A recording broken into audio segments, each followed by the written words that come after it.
We're all here except for Daniel, who's in the Dominican Republic, enjoying the beach. So why don't we rise to salute the flag?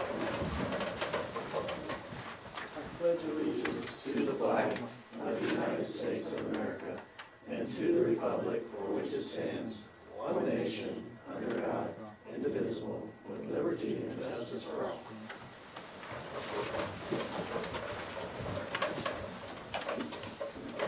Our district vision statement is, through intentionally designed system, Haven School District is committed to creating a positive and inclusive culture, focusing on academic and personal success to ultimately be the district of choice for staff, students, and our communities. The next item on the agenda is to approve the agenda. Is there any changes or anything that we need to add, or we'll need a motion? I'll make a motion to approve the agenda. Okay, first from Nicole, I'll second. and second from Kelly.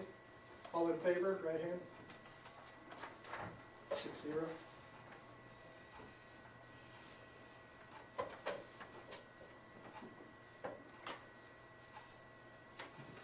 Okay, citizens open forum. We do have one person that has signed up to speak. It's Bob Bacon. We do Yep. have a 3-minute Yep, time. that'll be hard. I'll try. I'm Bob Bacon, taxpayer, substitute, and a grandparent of students in the district. I guess to alert you, I'm here for classroom sizes and classroom behaviors. I would like to compliment Superintendent Ida Cabbage. He does a fantastic job. I see him all the time in the building. So he has a great staff, and he's got a good group of administrators. I average about 80% of the days available. I substitute at Haven and at Plum Creek and Bueller. I sub any and all classes. And recently, well, this year I've worked about 12 to 15 times in special education room. And in my opinion, we're short of substitutes, we're short of paras, and RCE staffing is a unique situation. Sometimes they're here, sometimes they're not. All of which causes the teachers to be overloaded. Recently, 4 paras were substituting as the teachers. I was moved from the special education room to be a substitute teacher. That shut down the special education room. So those kids couldn't come and get the help they needed.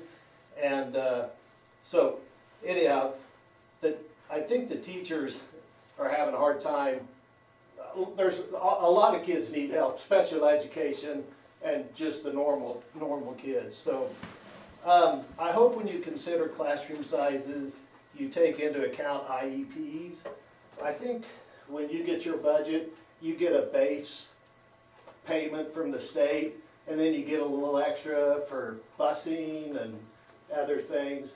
I would propose if there's an IEP student in the classroom, you count it as 1.5 students.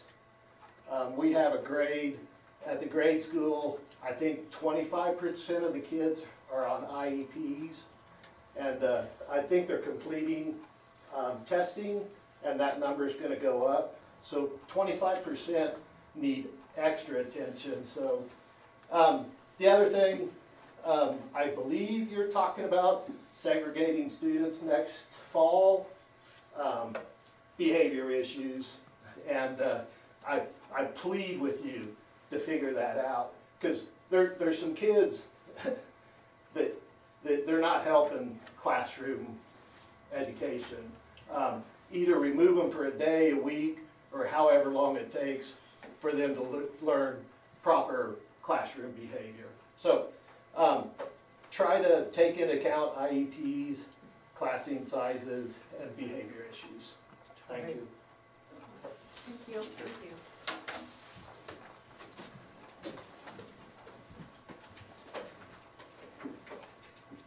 Hey, Robert, you can't leave. Well, I'm going to your other meeting. I'm gonna try to be positive.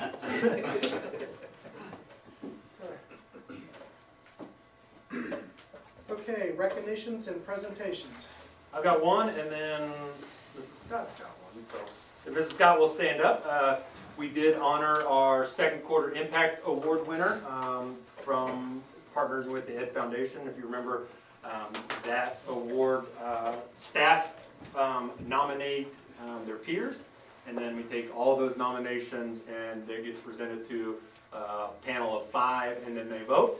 And this semester, or this quarter, was Mrs. Scott, and I'll read a little bit about her nomination form, and certainly the impact and she's brought has been positive. So Mrs. Scott's built a school culture where students feel known, valued, and supported.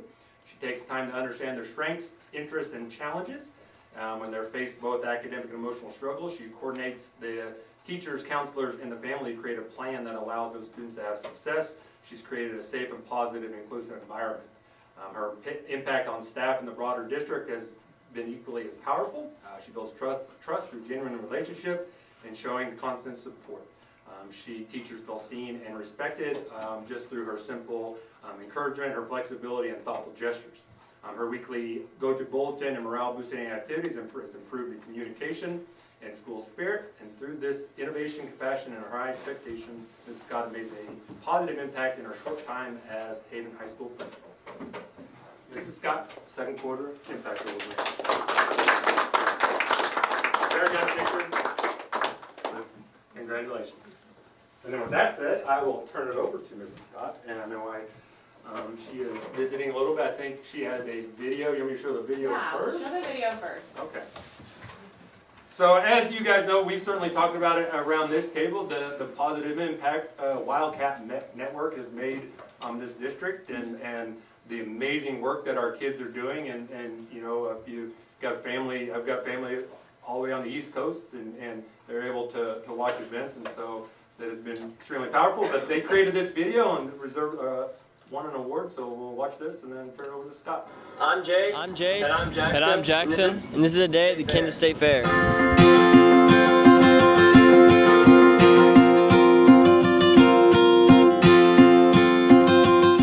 There's so much to see at the Kansas State Fair. Let's ride on over and see what Sierra's doing. Hey guys, I'm Sierra and I'm here at the Kansas Board of EMS training, and let's go inside. I'm here with Mary Elaine from the Kansas Board of EMS, and they're doing the CPR training today. So what does your organization do? We are a regulatory agency for ambulance services. We're in charge of licensing ambulances, in permitting services, and in certifying EMS providers in the state of Kansas. All right. So on average, how many people do you train a year? On average, at the fair, we train CPR probably a few thousand people the length of the fair every year. All right. So in your opinion, do you think it would be useful for everyone to have CPR training? I absolutely do. You could do CPR on anyone. The way that we teach it is very simple. We just have 2 steps that we use to teach CPR for any age of person at the fair that can be used on anyone. Perfect. So if someone was coming to the fair, where would you say that they can find your booth? Our booth is located at the intersection of Pride of Kansas and Fort Riley Boulevard. Thank you so much. Wow, Sierra, that was really cool. Now we're on to Zeb. This is Zeb. We're outside of the loudest building at the State Fair, but it's really cool. So let's head on in. Here with Belinda. And so what kind of poultry are shown at the State Fair? Variety of ducks, geese, pigeons, doves, turkeys. It just goes by class. There's different classes. Yeah. Okay. So what can poultry owners do to prepare for the fair? Usually, I used to give my chickens a bath before the poultry show. Yep. Make sure they're clean, their wattles and all that are nice and shiny and all that, because that's things that the judge looks for, and color and all that. So. All right. And our last question: what comes first, the chicken or the egg? I would say Probably the chicken. I don't know. It could be the egg. Thank you. Thanks, Zeb. Now let's go see what Logan's doing. This is Logan at the John Deere booth. Let's go see what we can find. So Nick, how do you guys pick what you bring to the fair for equipment? Yeah, so we try to pick product lines that we think that the masses want to see. So we do a lot of the smaller equipment just because it hits a bigger audience of people that might be at the fair. And then, for example, like the tractor we're standing next to right now is a used piece. It's just a product line that we have quite a few of and that we're really pushing right now. So that's kind of how we decide what to bring to the fair. What could you have at your booth for people who are not into agriculture? Yep, so you'll notice over on the other side of our booth we actually have some toys and just some John Deere merchandise with our logo and whatnot on it that might be ag-related or might not. So we have that, and then we also have all of the mowers and the gators, UTVs and things for just homeowners that maybe aren't just agriculture people. And then also it's just a really good opportunity for people that aren't in ag to come ask questions and things maybe they've seen online. So we get a lot of that, and just appreciate everybody that comes in and asks us questions. Okay, thank you. There really is something for everyone at the state fair. See you next year.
Well, thank you guys for entertaining me with that video. I'm really proud of them. I'm proud of the work that our Wildcat Network does. You can see them anywhere from the grade school to athletic events, scholastic events at the high school as well. We put in a lot of hours.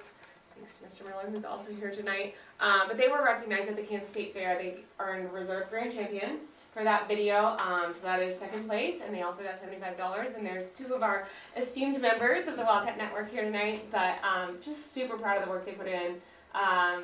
They were at the spelling bee this past Friday. They're passionate about it, and it's a great way to showcase our district and the positive things that we have going on. So I'm very proud of them, so I just want to give you guys the award. And thank you guys for your hard work.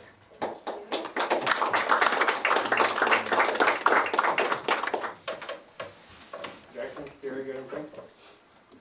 Thank you. It was a fun experience, definitely, to be able to. We got to spend the day at the fair and make a video out of it, so it was fun. I'll just add something, I guess. They get there at 9 in the morning. They went in. They don't have anything planned ahead of time, so they get what they have to do. They have to go interview people they've never met. And we were done this year by what, 12:30? We were probably one of the fastest crews in and out. Everyone else was still filming, I think, when we were walking out, and they were beyond impressed with how well they did. So.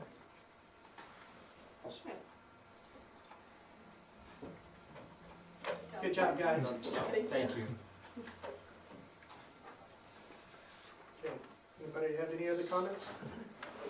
Okay, if not, we're moving on to the consent agenda. Christie, financial?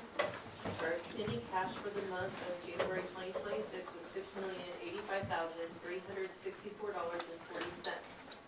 The checks that we had that were over $10,000 was to First Dakota Amenity for $27,245 for our work comp insurance.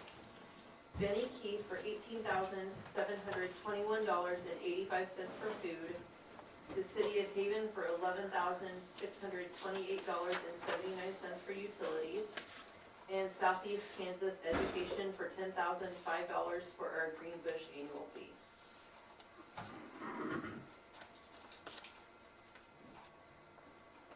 Does anybody have any questions for Christie?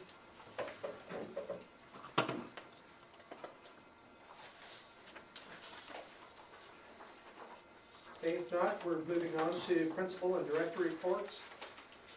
Written reports, does anybody have any questions for any of our directors? I will put Chris Brewer on the spot just because I put in my update on Friday, the situation with the roof at the middle school. So I don't know if we've got any further on it, but he can certainly answer any questions that you might have had from that as that just came on. So I did put something else in the drive today. I didn't know if you all seen it.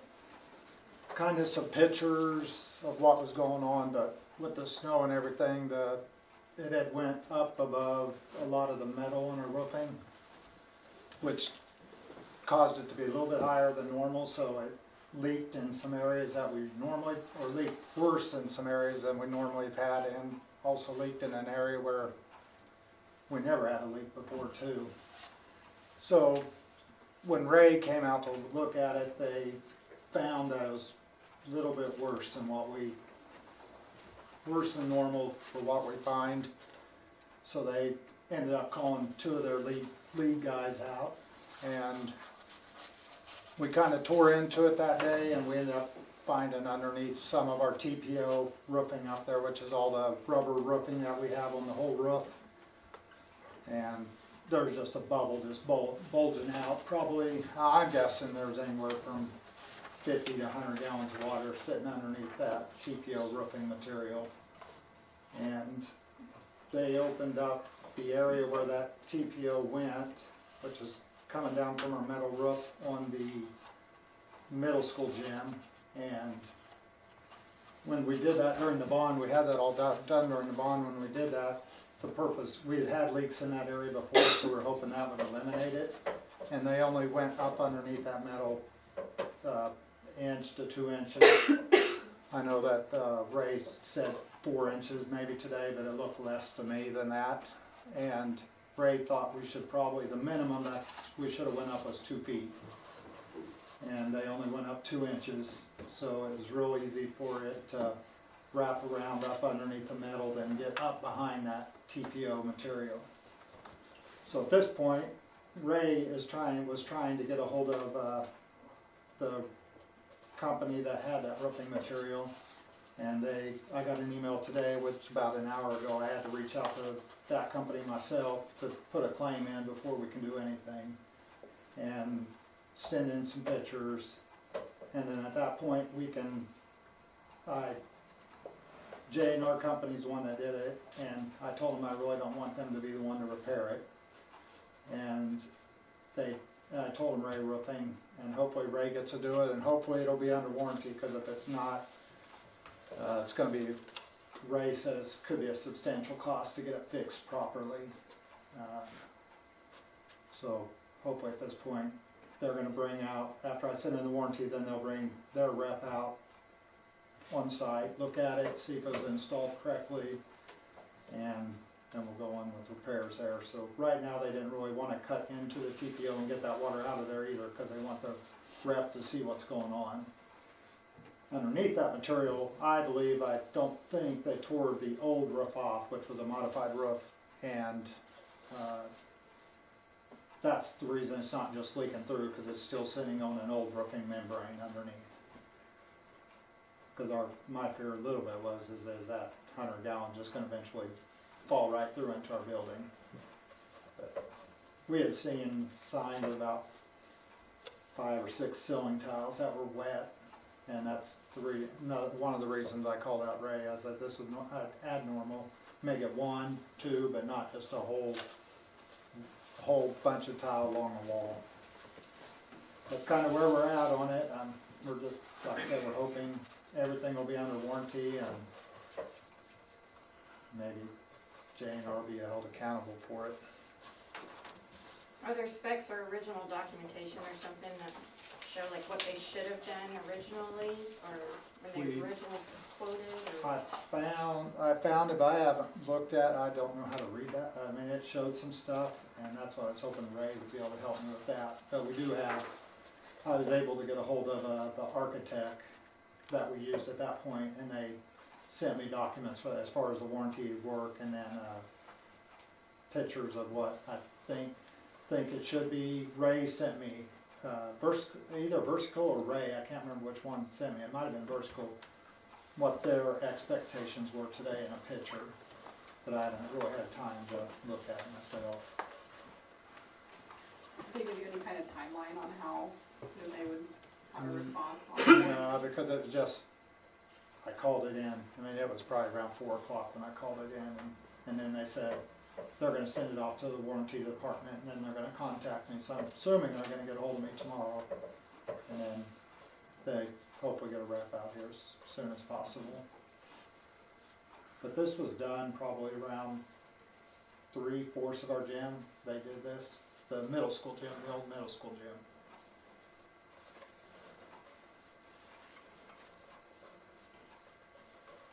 Questions for Chris? We'll keep you updated as he gets information. It's under warranty, so it's an easy fix, but if not, then certainly bring that conversation back to the table. I had a question for Megan. I saw somewhere there were some changes like at-risk funding. I know we're already kind of like tight, financially in general. I was just gonna see if you could shed more light on what that may mean for us. Yeah, so that'll be new next year, but that is, we will be required to submit an at-risk accountability plan next October, and that will be, we will identify 2 cohorts of students. Right now, so they have to be 2 groups of at-risk students, and in my update I listed what criteria a student has to meet to be considered at risk. Right now, the legislation says that one of those groups has to be 3rd grade students. The recommendation is that that's moved to 4th grade because we won't have state assessment data by October for next year's 3rd grade students. But basically, we will write goals for these 2 cohorts of students, and we will track those 2 groups over 4 years. And if we do not reach those goals at the end of the 4 years, then any increases to base state aid we will not receive. So like, what's base state aid right now? 5,500. Yeah, so 5,500 now, and let's say in 4 years it's at 6,000, we would continue to get the 5,500 per student, not the 6,000, if we do not meet those. And that's based on state assessments, so wanting to show that that group of at-risk students, or those 2 groups, show improvements on their state assessments over the 4 years. Is Do there, they, oh, sorry, do they write the goals or do? We you write the goals, yes. so can you just have to pick like a percentage of them that need to pass So, these requirements or? so essentially we would pick like an example would be, we could say, we would pick one of those criteria. So we might say our third graders who are, were chronically absent, yeah. That's one of the things that you can, one way that you can be identified as at risk. So we could say our third graders that are chronically absent is gonna be one of our cohorts. And within that group, they would have to reach the goal. So if, next year, so that would be this year's third graders is what we're thinking. So let's say 50% of them are at level 3 or 4. So we might set that goal to say that 4 years from now, we want 60% of them to be at level 3 or 4. If we don't hit that goal, then we would not get that increase. How many of those do you have to pick? 2 cohorts. Just 2? Or how many students? Well, just of those qualifications or those So- chronically absent or? Yeah, just 2 cohorts of at least, so it has to be at least 11 students, but you would definitely want a buffer in there because if students leave, then you can't drop below that 11. So, it could be students that are flagged on FastBridge, it could be students that are flagged on Sabre, it's a social emotional screener, any of those at-risk factors. But a little bit scary.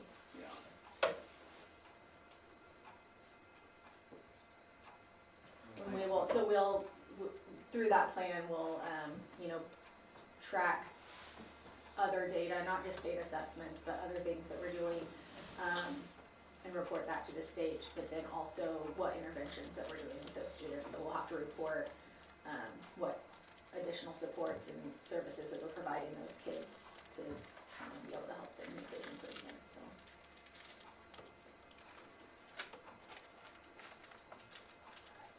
For me, yeah, that's helpful.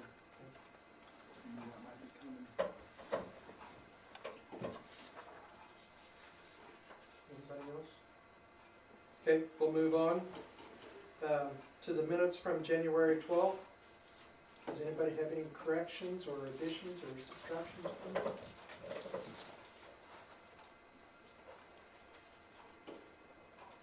Everybody okay? Okay. We have resignations. Let's see here.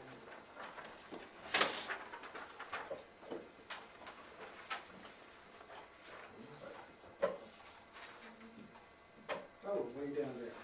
Okay, we got resignations. Kylie Seidel, the HGS teacher. Lauren Reinhardt, HGS teacher and camp wilderness director. And Katrina Kisner, HGS music. Do we have any gifts or grants? No gifts or grants. Okay. I need a motion to approve the consent agenda. I will make a motion to approve the consent agenda. Okay, Chris is first, I'll second. Kelly second.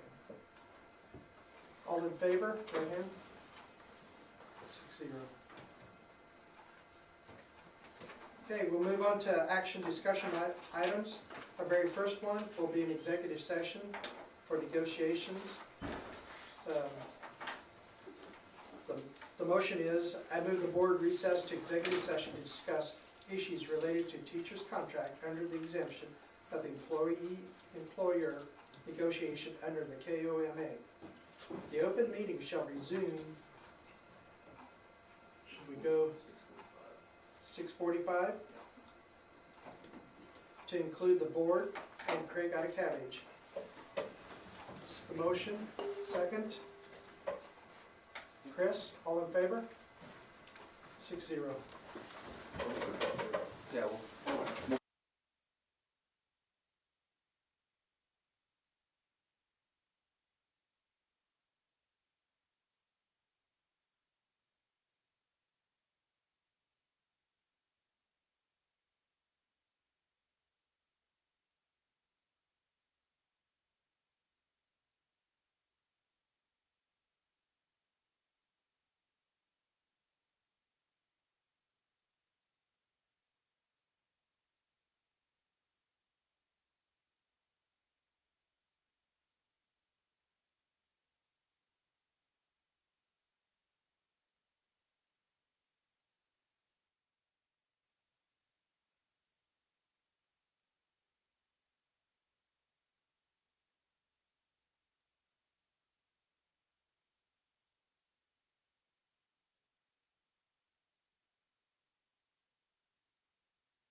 6:45.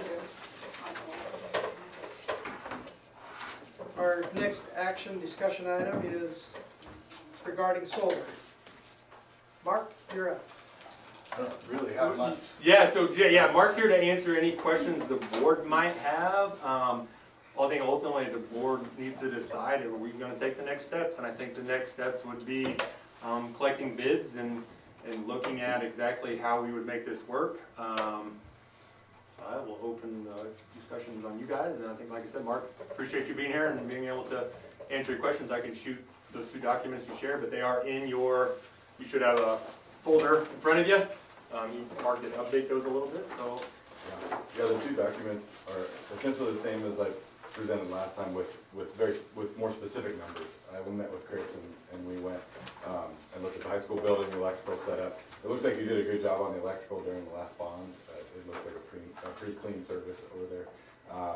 The roof leak issue does concern me. We don't actually have any solar panels planned for that specific roof area, but just knowing all of that roof around the nose bridge is an issue, we want to keep in mind and make sure that's all shored up before we put any solar panels there.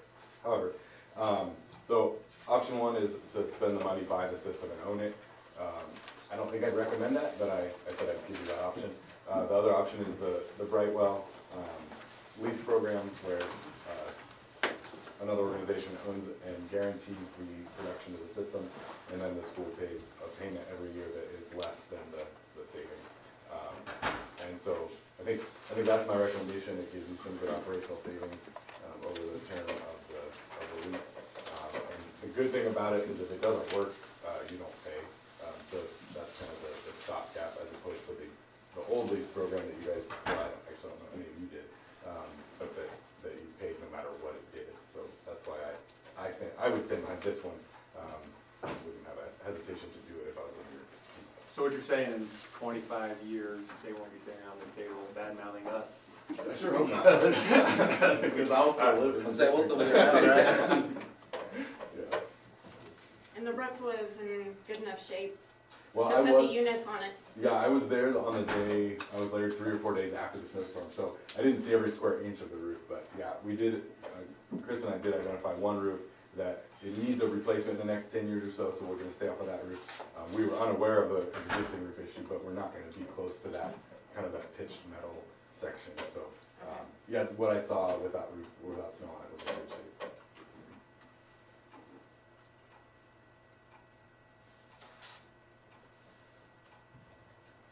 So what are the next steps again? Sorry. So you guys would have to, I believe because of the dollar amount, you do have to get competing quotes, which is fine, that's normal. But then if you do decide to go with us, we would provide the final service agreement documents from Brightwell. And then there's some time for back and forth between you guys and the service agreement provider to narrow out any things you don't like, any agreement that you want to see specifically called out. So that would be the next step. Once the service agreement is approved, then it goes out to their I forget what they call it, but it's essentially their marketplace, where they say to high net worth individuals, here's Haven School District's projects, here are the financial numbers, who would like to fund it.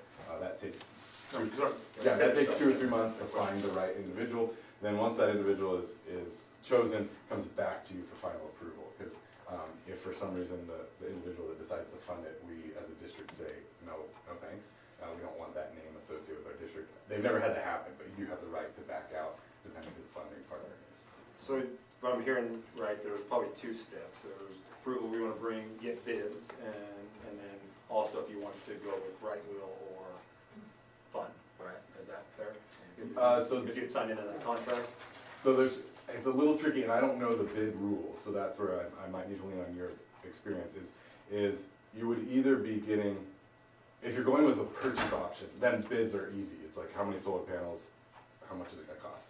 The Brightwell program is specific to King Solar, so I don't think you can get a bid from solar panel company B and use Brightwell. They would have to have their own leasing partner.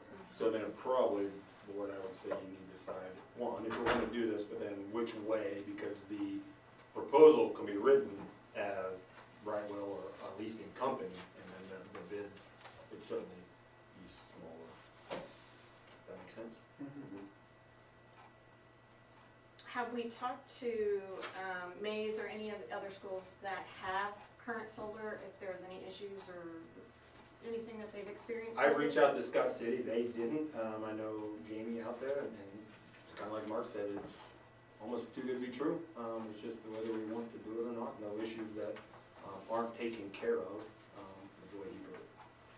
I believe they put the one in at Mays. We did, so yeah, I can tell you all you want to know about it, but I'm biased, so I don't know if that's helpful. Well, I guess the Yeah. bottom line question is, have you had to go back for any kind of service work? Yes, so there's some warranty work that we have been back at Mays for. All of the service work we've been there for has been covered under the manufacturer's warranty. The one building we did a roof-mounted system on, they re-roofed a section that didn't have solar panels, but we had some conduit going over. So that was a little bit of a hassle to work with the roofing company to go, basically lift up our conduit, they could re-roof under it. So big service stuff, no. Have we been on site since we installed? Absolutely, yeah. How long is the manufacturer warranty? So this one, the way that it's written, it would be a 20-year would be the shortest. So there are some that are longer than 20, but 20 is the shortest. And that's whether it's with you guys? It goes with the serial number of the manufacturer's unit. And none of the issues like you had to go back for, because I know we talked about like the brownouts or any of that stuff that has caused issues, like damage to some of the equipment at Haven. That's not So an issue. it depends if you go with Brightwell or buy it. So if you own the inverter and there's a brownout that fries the inverter, the manufacturer's going to say that was an act of God, it was a lightning strike or whatever. If Brightwell owns it, they are required to provide electricity to you. So that's another benefit to the Brightwell thing, is that if a lightning strike burns out the inverter, well, it's no longer making energy, they have to make it make energy. So yes, somebody is on the hook for it if it's an act of God, and not the manufacturer, if that's what you're. And do you ever you lose power? I don't understand Oh, sure. solar very often. No, that's Sorry, great. I don't know. I better understand your question. So you have the city of Haven produces, or not produces, but they have power to the building, and then you have solar on the roof producing power into the building. If there is solar power available, you use it first. You use it till you use all the solar, and then you buy the excess from the city. If the solar goes away, the city's still there. If the city goes away, the solar will also go away. It's not a backup system, because it's not powerful enough to run the whole building, and therefore it can't run into the building. So am I hearing that? So we have issues with brownouts Mhm. now that are caused by the grid, and so if that goes down, You will still not have power. not even solar? No. If you think about, like, if the building needs 100 kilowatts and the solar's producing 50, and the grid goes away, 50 won't run 100, and so it just can't keep up, and it all shuts down as a safety mechanism. If you wanted to do that, I don't recommend it. It's possible, but you'd have to buy a big battery. They're really expensive, yeah.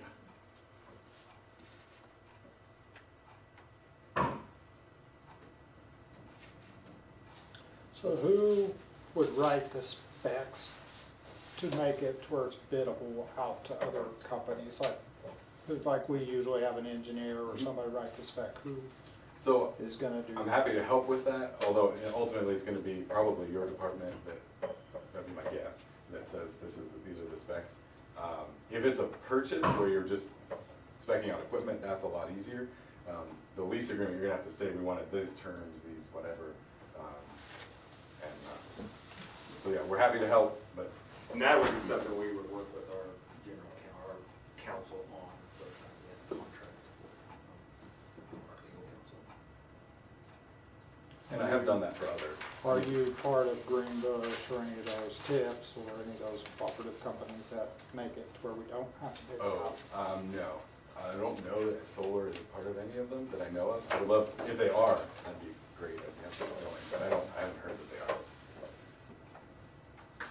Do we have any kind of like emergency backup that power goes out or something happens, like when you're in the middle of the school, you can see to get out? Oh, yeah, we've got emergency lights, we don't have any in here, but you'll see them above the doors, they'll flash flashlights. Yeah. Right. But they check them, I don't know, Yeah, you check them that's every their couple times. So no kind of like generator or No, anything like that? they're just bad. We have, like, ice storm probably 8-9 years ago, I can't remember, we had like 4 generators that we'll haul and just to mainly put on to run freezers or things like that to not lose all of our food, but we don't have enough to supply power to schools. So if that's the case, like what kind of, I don't know the verbiage to use, but is there like a certain way that everything has to be set up so that you can safely hook up a generator differently, or does it matter with solar, or? So solar and the generator shouldn't run at the same time. So we are planning to tie in the solar at the main service, which is right back of the kitchen. My hunch is that whenever you run generators, you're running extension cords, or Yeah, we're not like a backup house where it kicks on automatically. Yeah.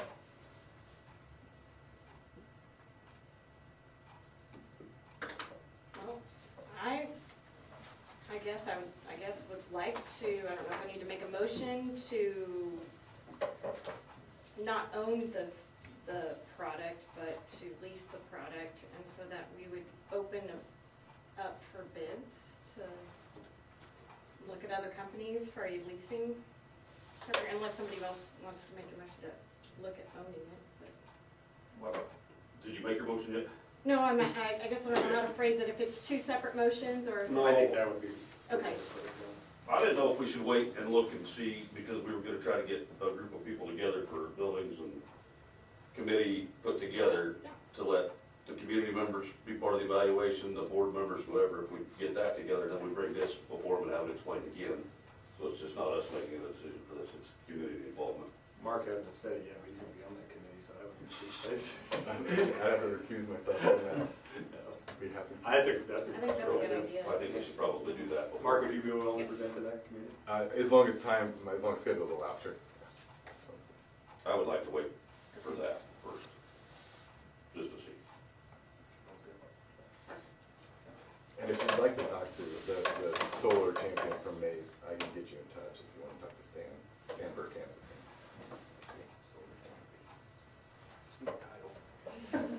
Okay, so what I'm hearing is we'd like to table this until the committee gets together and then have him present it to the committee. And I will make sure it's on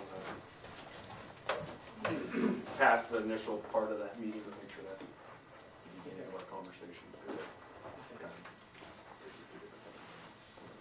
Okay? Moving on. Thank you, Mark. Thank you, Thanks, Mark. Mark. Appreciate it. Number 3, consideration of technology purchase, E-rate. So Brad, come on up while he's doing that. We are at this point where we're ready to make a recommendation in terms of E-rate dollars. If you look in your folder there is a packet of the documents that Brad will be referencing tonight. You'll just please remember that E-rate funds, while we have a limited amount that we get to spend over a 5-year period. This being year 1 of that rotation, it's an 80-20 split, so whatever the bill is, we pay 20% of that up to using all of our dollars. If you remember, we waited to do this work, knowing that we would be able to utilize these dollars. So turn it over to Brad, but step 1, or phase 1, I guess, would be getting to where we're upgrading our infrastructure would be here that we would be asking to. So Brad will kind of go through it, answer any questions, and then, as I said, it would be our recommendation to approve the bid to do the work that Brad recommends. To start this out, we accepted 3 bids from different companies, limited just to the high school and middle school cabling, which is an upgrade to the cabling. We are currently Cat 5 cables, and we want to move to Cat 6 because that's what everything's going to, and we might as well do it now while we're doing that. So the scope of it is just the middle school and high school campuses. We're looking at the start and completion to be over the summer of 2026. We don't think we could do it on a week. We had some bidders that were trying to assure me that they could finish it over like spring break or something like that, and 2 trees so far is the winning bidder, pending your approval. has stated that we can't know that until we get up there and start doing things. So it should start June 1st, depending on when we can get a PO in. Two Trees says that they don't typically put a schedule together until they have a PO, so that they can schedule things. So that's sort of our timeline right now. It's kind of up in the air. The other two are telling me the same thing. They can't do anything until we've said, yes, we're gonna put you in as the bidder. Like Craig said, the cost of this is $70,000, 80-20 split. So $42,000 would be E-rate and $28,000 would be our portion of that. What I understand is, do we pay all of that and then we get E-rate to compensate? So what we're doing now, we've already submitted the 470, which was our bids. 471 form is where we submit the winning bidder. So we need to look at the bids and see which one we approve. I've got a matrix in those documents that shows that it gives it's the Excel spreadsheet. It gives an idea of what we think of these companies. Two Trees is basically the winner over price, 70,000. The others are over 100,000. The second consideration is the fact that we already have a relationship with Two Trees, so we work well with them. The third consideration is the fact that they did a walkthrough, a very comprehensive walkthrough, and found out exactly what we needed. So they have pinpointed all of the things that needed to be relocated, rewired, redone, all that. So with board approval, that's the direction I would like to go, is Two Trees. So the 471 needs to be submitted by March 10th, which is the board approval of the winning bid. So we're right on timeline for that. And then the benefits of this, of course, is updated cables for the high school. So we're going to, and middle school, we're going to broadcast our Wi-Fi more efficiently because we have better cabling, more up-to-date cabling, and the relocation of some switches and access points, which is also going to help our broadcast. That's one of our biggest problems, is the access points and their locations. Are you getting more or just moving? No, we're not going to get more switches or access points at this point, just because they were able to say just the cabling was the 70,000. So the switches and the access points, they're helping me work on a grant that will help us with that, and I won't be able to apply for that until April. But right now, the condition of the switches and the access points is just fine. We don't have any that are even, we replaced last year, I think, 3 switches and no access points. I have brand new access points in my office that when we need one, we replace it. But the switches are all now in good working order. We will eventually have to replace them, generally because they're full. We've got no empty ports on any of our switches. So we need to go to bigger switches. Right now it would work because we're going to consolidate. But every time we add something, we need a new port opened up. So the switches will come later, hopefully with a grant. So we're hoping for that. So that's the timeline. But the biggest thing is to relocate the access points. They're not set up in any form or fashion that's conducive to a broadcast of the Wi-Fi. They overlap, and you would think that would be a stronger area for signal, but it's actually a dead spot. When an access point overlaps with another one, it creates a dead spot rather than be a stronger signal. And I had to have that explained to me because I thought, well, that's where I want to stand. I want to stand at the overlap. But that's not the case. It creates dead spots. And that's why throughout the high school, you'll notice that you can move from access point to access point just walking around the building and find out that you get better broadcast in this area than you do this area. Or any at all. Or any at all. So this will cover, make sure that this will be that. Yes, they're going to put one per room. Make sure might not be the right term, but it should. Yes. We'll We're be going back to to try our process best at the bridge again to if make it sure. doesn't fix But it. I'm also going to talk to Idea Tech tomorrow about increasing our bandwidth, because that's he's noticed on streaming that it's not as good as it should be, and that's a bandwidth issue. We've got 1 gig, which is fine, but some homes are now getting 8 gig I wanna see if we can go to that without a huge price increase, and see what we can do with that. So are these, bids comparable? Cause it appears that there's switches on. There's switches on the other second two, quotes. because I had, Two Trees, I had time to ask Two Trees to give me a bid of just the cabling. So the other two won't remove the switches and the access points from their bid. So, but these Okay. aren't true, then we comparable. They're not apples to apples, Yeah. it's right here then. No, So we, but that's what they're gonna charge, because they're gonna want to replace with their product. They wouldn't give you a bid for just wiring? No, they wouldn't take it off. and we're gonna have to buy the switches though and stuff anyways with Two Trees? No, Later on. that's gonna be a Well, grant. maybe. We're But gonna- what are we guaranteed? No, we're gonna try for the grant, but right now the switches are just fine. It's the cabling that's the big thing.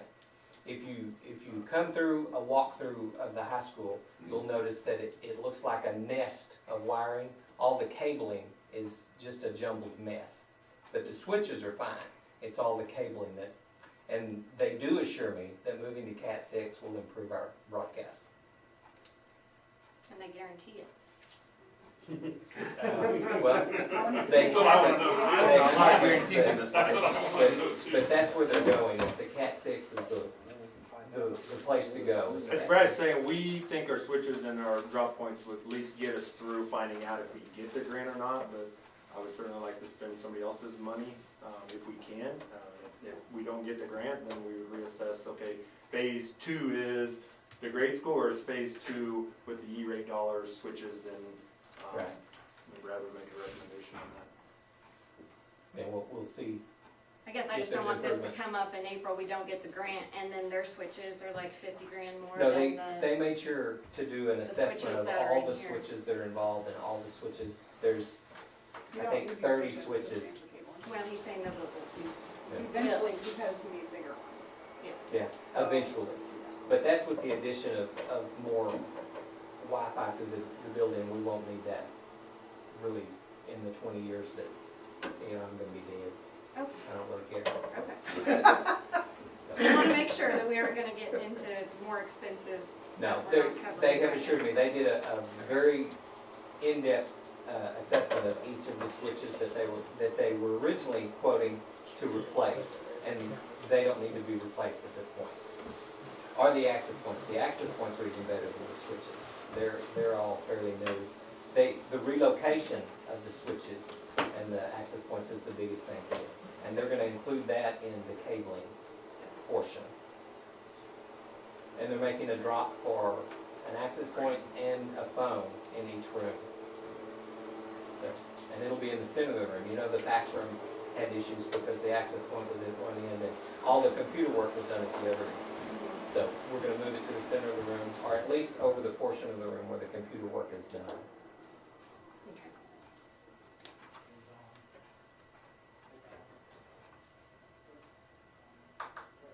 I don't really plan on being dead, don't. I'll probably be in a Just home. retired or Yeah, be in a home. That sounds way better. Yeah, well, I don't know. Kids get to pick one home. Okay, I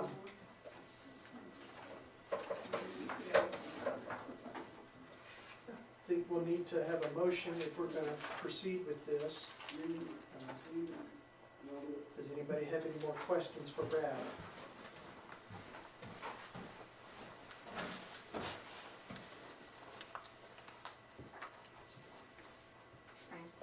You gonna have one when I sit down?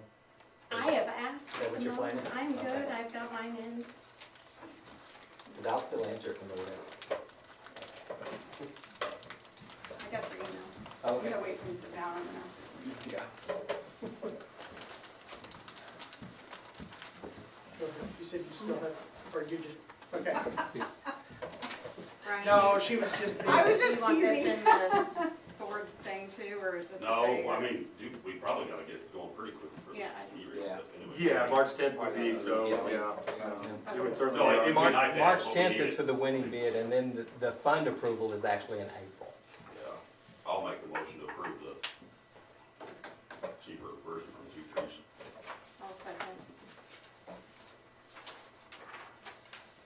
Okay, all in- Just, sorry, I'm sorry, Ken, I was gonna say, Okay. just for everybody, that's capital outlay dollars, that'll come out of capital outlay dollars. The 14,000 or? Correct. All of it will just start and then we'll get reimbursed and we put the 44,000 back in the capital outlay. Okay. Any more discussion? Not, all in favor, raise your right hand. 6-0. I want to guarantee it fixes the end. I'll work on that. Yeah. We'll hold Brad responsible.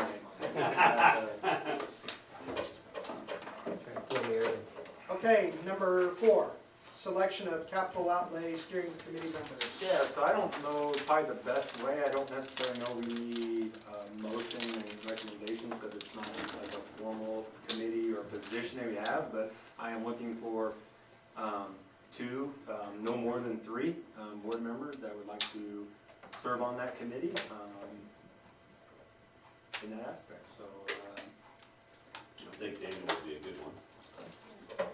He's not here, so we'll put him Yeah, on. that's part of the stuff he did before. Ryan, you want on there? So, Not your spare time? yeah, I'll do it. I would just like to be on as part of just real financial sides of things, just because that's what I have to do. But not that I know what's best for anything, I just like to run the numbers for things. You know, just for the rest of the board, I would say that update of that committee would come during my superintendent's report, and then those board members can then also jump in on that. Until we get to a point where we need to do something formal, but my vision would be updates would come that way unless the board would need something different.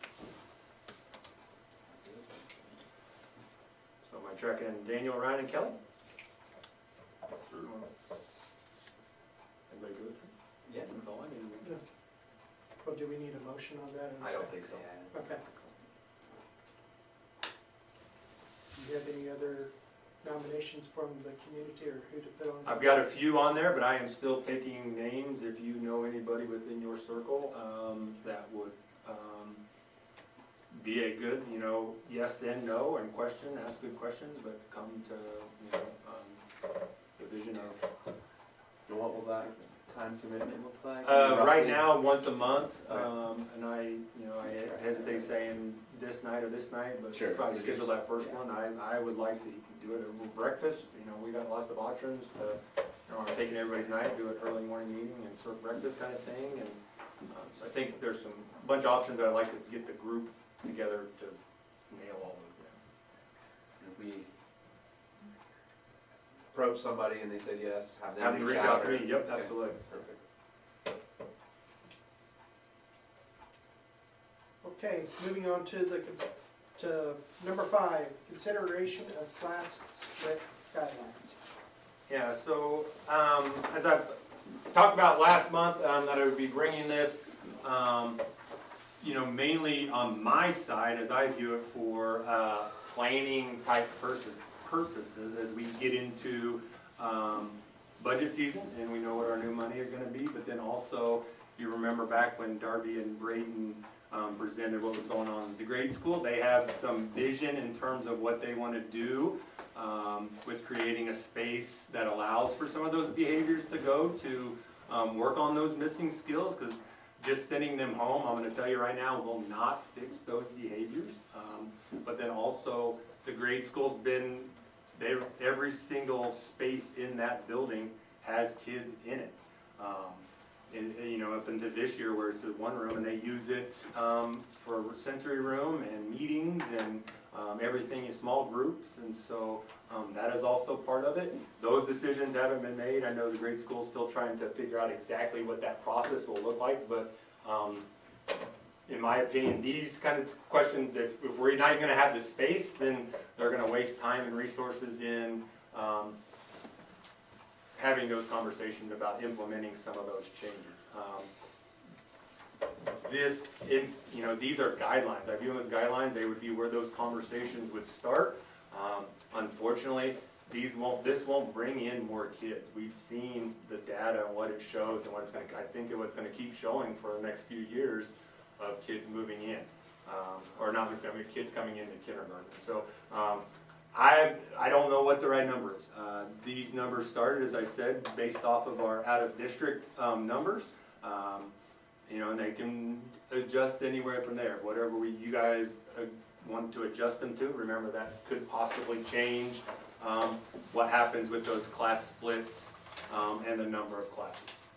So I don't think there's a right or a wrong answer. I think yes, certainly can get too big, and I've said it before. Smaller classes, you know, certainly you know, make life easier day to day in terms of what's going on and teaching a smaller amount of kids. That is not lost on me, and I understand that, but also knowing what Braden and Darby have talked about and what their building needs are, and creating a kind of a space for that to go and for those kids, and then also benefit everyone else left in the classroom, and you know, the life that they live. We've created small classes for the last 4 years, and so we can continue that way, or as I presented here. These are still my recommendations. You know, I know you guys received feedback. I received some feedback, and you could change them to whatever you want. As I said, it just adjusts the number on the far right to me. You know, and as we are getting into the hiring season, about if we've got positions to fill, we've got some staff that are leaving. You know, that we're waiting to fill to see what happens also tonight. So I will turn it over to you guys and allow you guys to have discussion.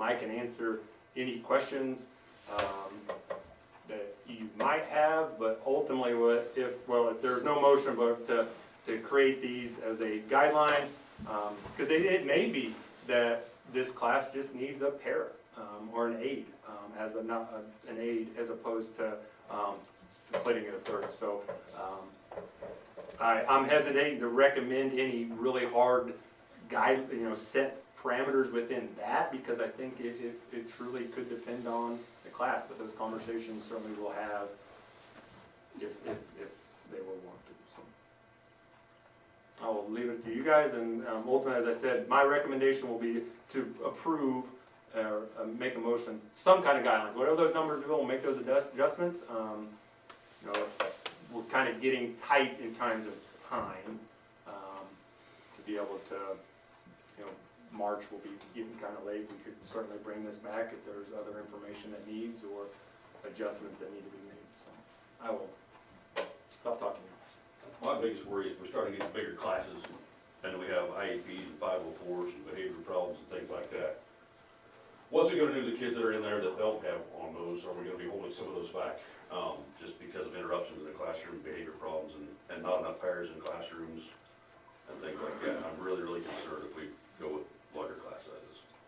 Yeah, along with that, I'm concerned about having, depending on para support for support, because there's no guarantee that you have enough paras to provide that support. Is there a way, I know Nicole's said something like this in the past, and then what Mr. Bacon said, is there a way to put like a 1.5 kids to a kid that has an IEP? To be calculated into a figure? Yep, absolutely, and I can bring that back or send that to you. I am hesitant in terms of making decisions with district dollars when we pay as much as we do into special ed. Yes, I understand that they've been without paras, but those minutes that are in IEP should be covered. Now, if people aren't, that's nobody's fault, if they can't hire, because that is a tough job. That's my hesitation, but if you would like to run that in terms of what the IEP numbers, that will greatly change this because of the large amount of IEPs that we have. So I know I asked you a question about RCEC, that's what you're talking about. Correct. Paying special ed. I know I asked you back in December, but I can't remember off the top of my head. What does that look like in our budget? Do we pay them just a set amount, and they, no matter how many staff members they provide, no matter how many IEPs they're serving? Yeah, so it's based on the number of adults, the SPED teachers, but that is based on the need, so whatever is written into their IEPs. Some kids need just para support, some need pull out, so in terms of funding, we get so much per SPED kid. We get a bill, Christie, correct me if I'm wrong, a bill from RCEC. What we get from the state / the federal government is lower than what RCEC charges. And so we make the rest of that up with general ed dollars. Last year I transferred $400,000 on top of what was required to cover, and to also build up that cash balance moving forward. And if they're not meeting the demand? So the way the law states, they just would be called compensatory services. So let's say we had a kid that wasn't getting speech minutes or any kind of minutes during this time because of, or COVID was a good reason. We had to make up those times. We have a certain amount during summer, during other times to make those up legally, and that's what they would do.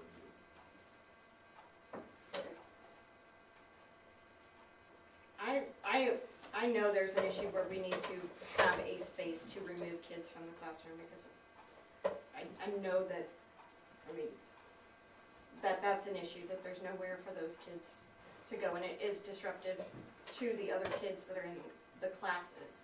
But I also don't want these huge classes for teachers as well. I don't know what the solution is.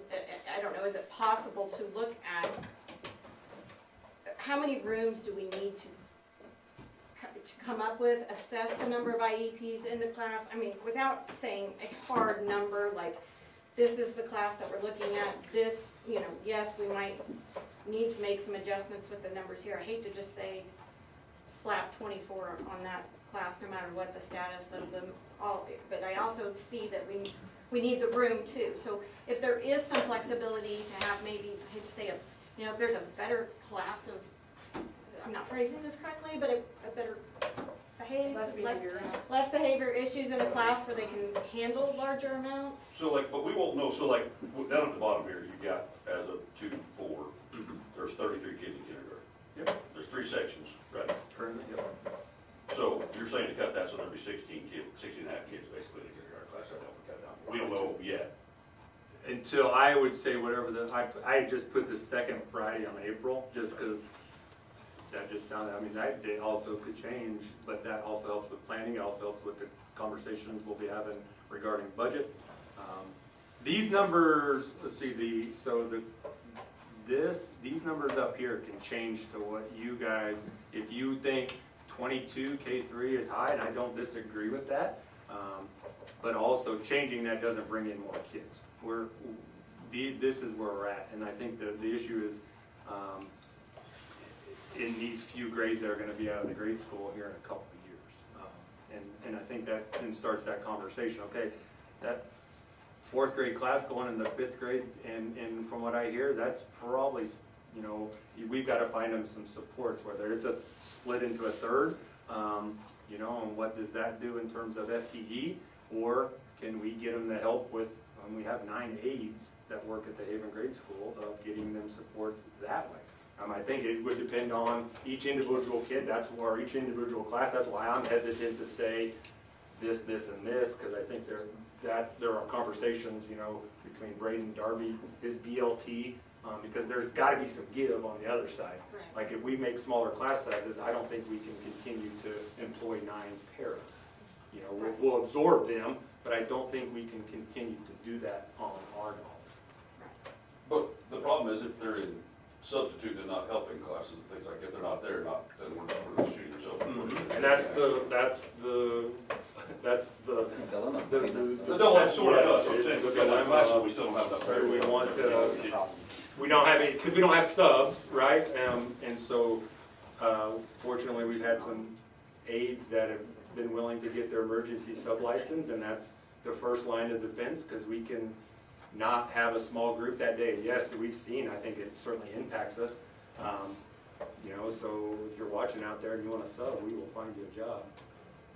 Megan, go ahead. Sorry, did you want to mention how the special education students are split? Yeah, so currently, you know, they try to get IEP kids into 2 of the sections or 2 of the classes, because that allows the paras, because that just, if we were to put them into 3, that would just increase the number of adults we would need, that would increase If we could get those adults, but then it would increase what we would be paying the RCEC. So, you know, currently the 3 sections of each grade level, most of the IEP kids in terms of academic are usually in the 2. That's decided on the teacher. They meet and admin and they figure out class splits. And so that is going on current. And I don't think that would change no matter what the class splits do, just because of the bill that we receive. And just the way it is on that. Thank you, Wayne. What are we paying RCEC? That is per semester, right? We pay them Or is it per different quarter? times. It's well over $1 million. Close to. I mean, that's just the price of sped. Everybody's paying that. When we say we're paying RCEC, everybody's paying a high dollar on sped. It's just where our check goes to. There's 5 district members, right? Correct. I believe that is split out 5 ways. It's based on the percentage of adults and kids. Much bigger.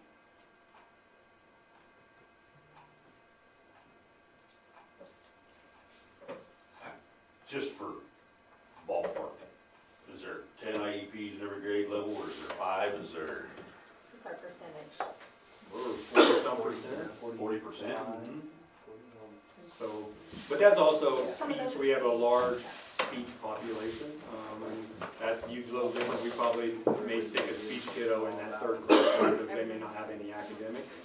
Also gifted. There's a large number of IEPs in this area.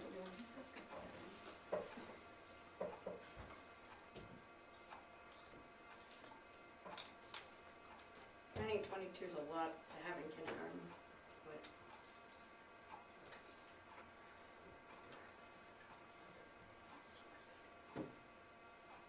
also not kindergarten Do we teacher. have to set these specific guidelines? Like, Not at all. Every has to be a certain number, like, or can it literally just be evaluated on a case-by-case, class-by-class?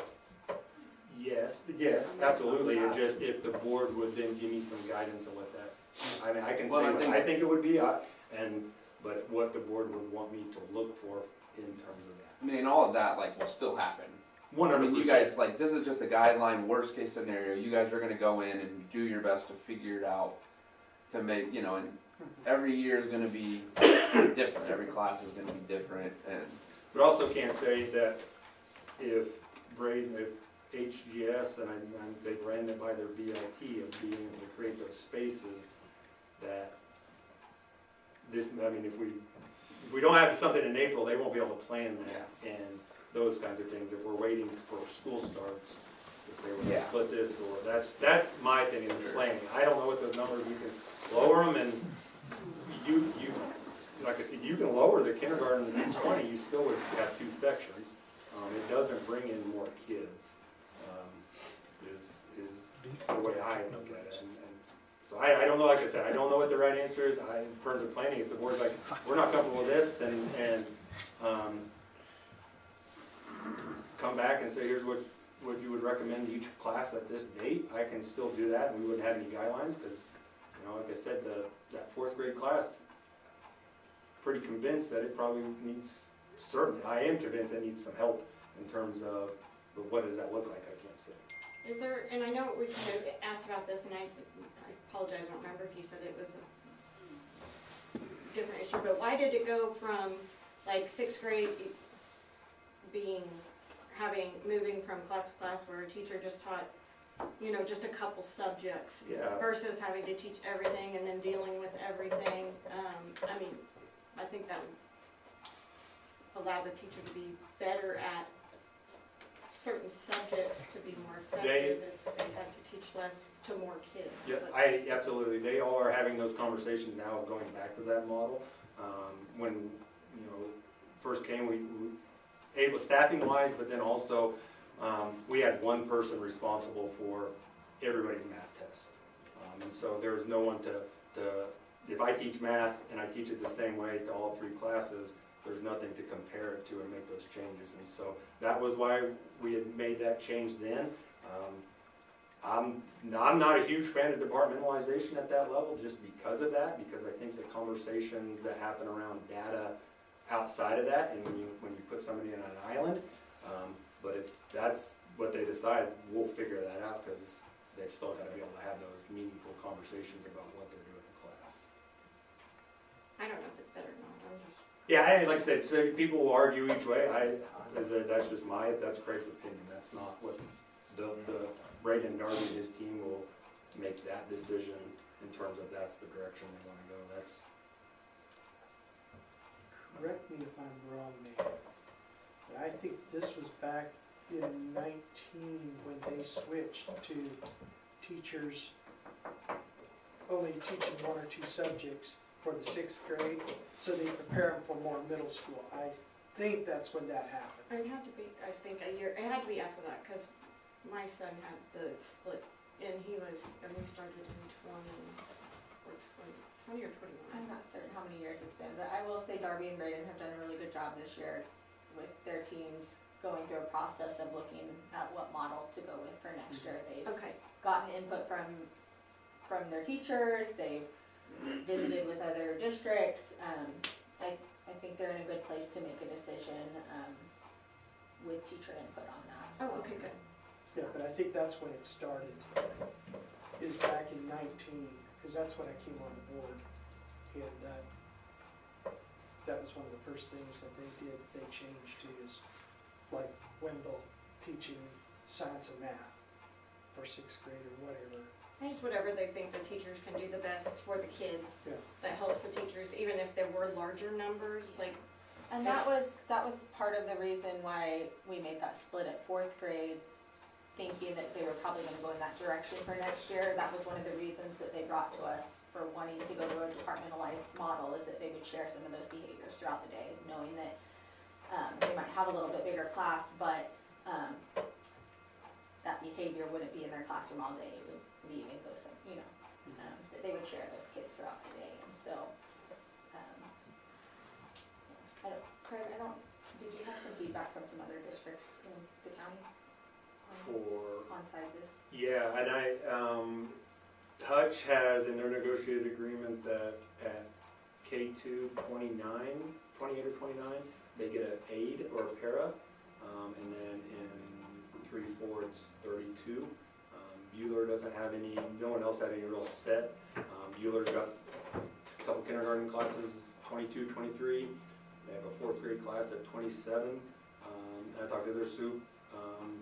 She kind of doesn't have anything set because it maybe ties her hands, but I don't view this document as that. I think it's guidelines and starts conversations. And so you saying that if you had let's say this 4th grade class had 48 students, so you have 2 classes of 24, but because of the heavy load, you're still, regardless of this guideline, you're still going to look at all of the needs and adjust. Yeah, absolutely. If it's determined the best route is to split it into 3, your hands aren't tied, you have that option. Yes, absolutely. As I say, I think these are guidelines, and would initiate that conversation. It would probably come back and be explaining why, or as best as I could say, here's why this would be a recommendation to go that way. So currently we have 19 classrooms of students. Is that? If the current section's added up, right? Every section but 3rd and 4th have 3, so yeah. And then there's the couple sped rooms. There's art Right, room. you're wanting to open up at least 1 room. Yes, 1 or 2. Is what with the plans that they have, I believe. That's what they would need. So if that happens, are we really gonna get the kids that are disruptive and running out of the classrooms for the other ones to learn? Is there gonna be somehow, are we gonna have enough parents to help them? Yeah, they are looking, they're currently gonna go, that's a very great question, like a process, and it's called BIST, B-I-S-T. It's a philosophy process in terms of dealing with that. There's a flow through of, there's a space in the classroom, and then if not, then there's a space in another classroom. If that doesn't work, then there's this space where they're gonna work on skills. But part of that is working on those missing skills. Those kids are missing skills. I understand that it is disruptive, but our kids are missing those important skills that allow them to act like some of the other kids in their classroom. Whatever happened, wherever they're missing, I'm not gonna begin to figure out exactly why each kid is missing certain skills, but that process will then allow that. It is what we used in Leavenworth in my time there, and I'm a fan of it, but as I told Braden and Darby, that doesn't have to be it, but there needs to be something, and they're aware of it, that we've gotta have this space to help teach kids the missing skills while everybody else is able to work on those skills, which would be in the classroom as well. But that's why I'm asking, how are we gonna make sure that that happens? I mean, how, if we don't have enough pairs or people there already? Right, what happens if you have 5 students acting out all at the same time that all need to go? We got that already. So, Right. yeah, now we have a space for them, yeah, So absolutely. they could all go together and Or then possibly. have like one para that's shifted to that space with No, them? I mean, I don't, like, there's admin might take a couple of them, it depends on the behavior, you know, I see that, envision that room is able to be ran with 2 good pairs, and I think they've talked about who that might be, and you would get them trained up. You know, also, if it's such an extreme behavior, then the admin are dealing with it and doing what they need to. But this is more for the lot of tier 2 behaviors that we see that then escalate into that tier 3 behavior because we just don't have the resources. Now, tier 3, that's different. This is more probably what we see more of, that, you know, just constantly, just over and over, and just wears us down, and then all of a sudden, you know, the kids get frustrated, we get frustrated, and this allows them space, allows teachers a break from it, allows kids a break from it, allows a place for them to go and work on those skills. How will we know it's be done? Because if not, then, you know, the behaviors will continue to happen, and Darby and Braden will continue to pull their hair out because it is frustrating. Right now, if you go to Haven Grade, you walk into the office, there's one little desk. Yeah. You know, that is the space to put behaviors because they don't have anywhere else. Those 2 paras would be, they wouldn't sub. They would be, that would be their job in terms of they would handle those behaviors, work with those kids, but. I know we say that now, but I mean, what happens if there's nobody in their classroom when we got a problem? Then the admin cover it, or I go over and cover it, or Megan or Laurel. I mean, we make it work. Somebody's got to cover it.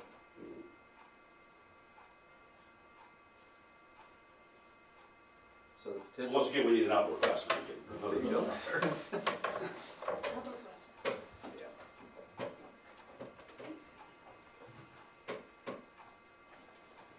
And if there's no appetite to approve this, then we'll move on to the next one.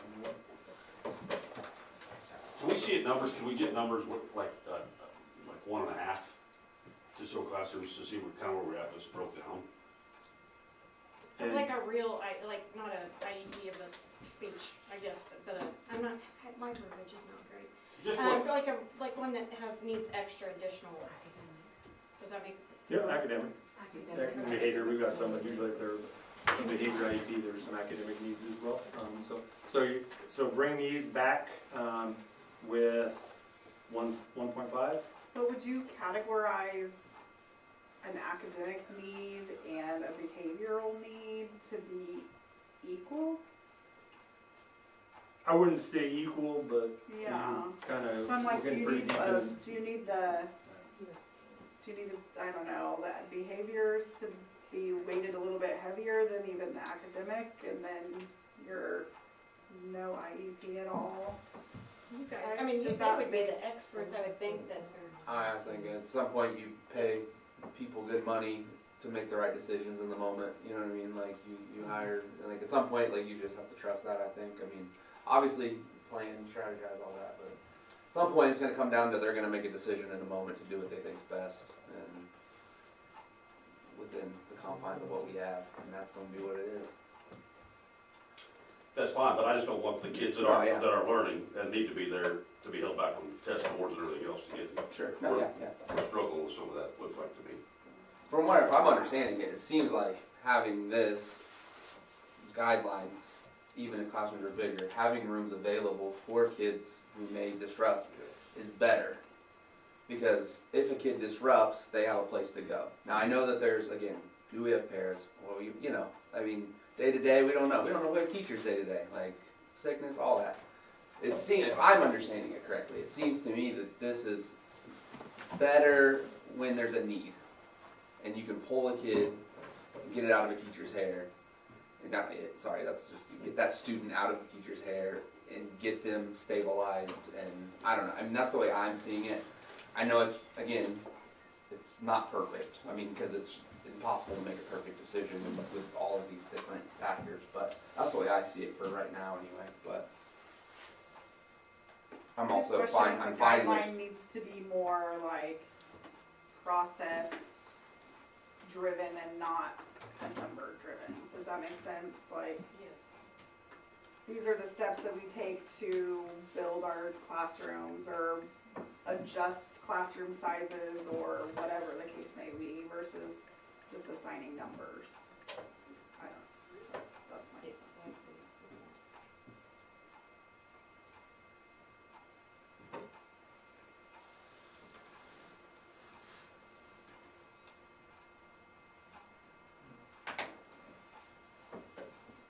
You can think on it a little bit more. So I've heard, I've heard a couple, one, bringing back numbers, with, multiplier, I guess, in terms of needy kids. I would hate to say, it may not just be IEP kids, we may have some kids that are on 504s, but what admin would maybe deem necessary in terms, that, or what would be the process outside of, not numbers, but here's how we would recommend we would go about just looking at it without having numbers set to it. They're two different things, or I can do both. Or not. Do you have any comments, Jessica? Well, I don't know, I mean, if you feel like you need set numbers, but I think it, like we said, it's up to the principals and the people dealing with it to know. I mean, obviously, we can cut some classes and find the rooms, right? With the numbers coming up. Kindergarten would be, I mean, that's, unless the board says, you know, that's, scares me a little bit. I mean, you know, history has shown that our kindergarten classes come in small. 11 in the classes, I mean, that's tough. I mean, it's great for our kids and our teachers, but what's the give? If we need that classroom though, Sure. for the behavioral kids, I mean, can we make it work with a little bit bigger of a kindergarten class, you know, just cutting it to two? I would really like to see a room for them to try to work kids out, you know. I definitely agree I think with that's, opening up 1 to 2 rooms, however you guys have to facilitate that. But I don't like a number set on like the size, just, I would like, so I don't know what that, you know, if we set it at 24, but we need 2, you know, rooms in 1 room, but we have a better behaved class and maybe they can go to 26. Well, that's why we got a number of guide. Well, I know, but that's why I don't want us to sit here and stress over a number when I would like to see the process of trying to free up a class or to whatever you need for that to, because I really think it will help the learning of the kids in the class if there is a place for somewhere for the kids that are misbehaving to go and get extra help they need and brought back into. So I know we've gotten nowhere, but When we're talking about the 1.5 multiplier, wouldn't that make more make less classrooms available? well, that's where I think he said, but if like you have less numbers, you're saying you've got only 46 kids, which you could go into 2 classrooms with it, but if most of them are IEPs or, you know, need extra help, then that one's gonna need the exception, but if you have a class, you know, that's 50 or whatever, and that technically falls into a 3 classroom or whatever, you know, but it doesn't have as many IEPs in it, so it can be 2 classrooms, or it can be 2 classes. I guess what I'm looking at, what I'm thinking is that we got only so many classrooms, period. If we go start breaking them, saying, no, they need to be smaller and smaller, now we're dealing with, okay, we don't have any places to go with them. If we say that you know, all of these need to be at least 3. I think there's 2, so if you add another 2 classrooms, do we even have room to go with another 2 classrooms? We functioned 3 section across the board, but that was without the new sped room. Because when we moved that program down back to Haven, we knew we had to find a classroom. So that's when that 3rd grade class went to 2 sections, and we absorbed that position because we needed that. When we couldn't hire, and so that class moved up to 4th grade, we kept it at 2 sections, and then we weren't able, we had a late resignation, weren't able to hire somebody in that 3rd grade class, and it was smaller, knowing we splitted it just into 2, and then now that there is 1 extra classroom, and they have sensory equipment in there, and then they also use it for small groups and meetings and things like that. So there is 1 extra space now that, and I believe they like the sensory room and having an option for that for kids who need that, and I'm a big believer in those and the positive benefit of them, but that's one place to put it. Would it be safe to say that if we go and just say these are some guidelines instead of hard numbers, but even, you know, look at some of the others? I would recommend if we're going to look at these, I would wait because that's going to change, and then you could still adopt these, and would be my recommendation. Well, then we'll just table this till next month and then revisit it. I just need to know what the board would like. As I said, is it what the breakdown or all of the above? What is the breakdown with, you know, adding that multiplier? What's that do to these numbers? Because, you know, some classes, it may jump it way up there. Well, I think you're gonna have to adjust the class number. Yes, I figured you change that, and it's allowed to go a little higher because of the multiplier. Yeah, that's a great point. What's this process look like if we're to say, we're not putting these numbers in, Craig, but how would you go about splitting these classes, and then recommend here's would be that process? Or just go about it, the board's saying, and from them, find a way to find 2 more classrooms, which ultimately this does, and I would probably circle back to this recommendation, but I would say, from what I hear, the first 2 things there, with the multiplier and the breakdowns, and like I said, like Nicole just said, what's that do to the number per class? That can be played with, and ultimately, what's that number, and then what would this look like more as a process? Like, here's what the things we're going to look for as a recommendation. I guess my question is, where I lack clarity is, what exactly are you looking for as a blessing? Like, are you looking for us to bless a number of class sizes, or are you looking to us to say, you want to open up 1 to 2 classrooms, do what you have to do while taking into consideration? My recommendation would be to approve these because of the planning, all of the above, but also knowing if the board is not comfortable with that, because of the feedback you received, then I would make these adjustments. Because this allows me to say, this is what we're doing, but then also not have come back around this table and the board says, why are you doing it this way? That's ultimately what I'm looking for. Gotcha. Thank you.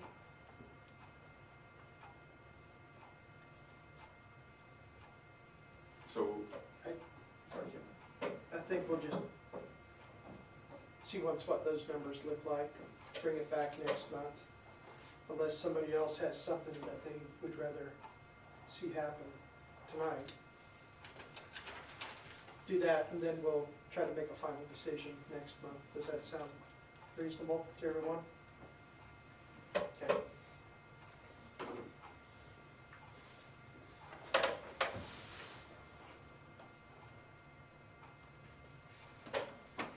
Okay, Mr. Kilpatrick, you're up.